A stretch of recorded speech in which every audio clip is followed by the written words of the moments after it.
friends. Today we're going to read a story. It's called The Pigeon Wants a Puppy. It says, I really do. Do you think he's going to get that puppy?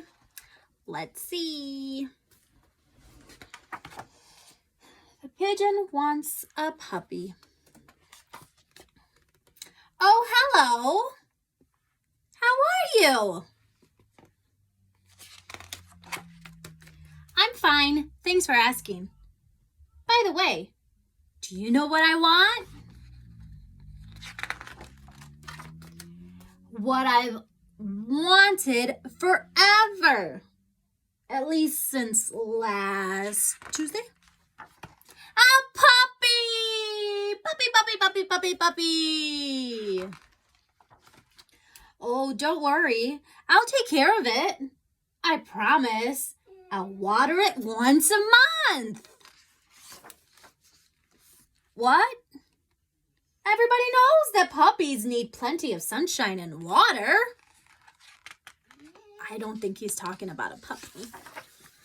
Oh, I get it. You don't want me to be happy, do you? I think he's getting mad. You don't want to take a piggyback ride on my puppy? Or play tennis with it? Can you play tennis with a puppy? I don't think so. You just don't understand. I'm a puppy-loving pigeon.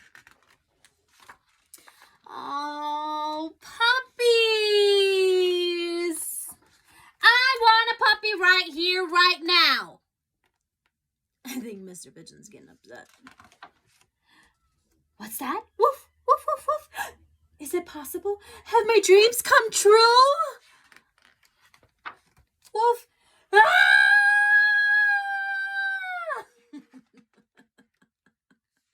I think the pigeon is scared. It's huge! The teeth, the hair, the wet nose, the slobber, the claws. I mentioned the teeth, right? Really? I had no idea.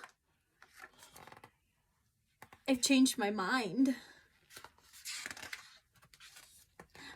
I want a walrus. The end. I hope you like that, friends. Bye.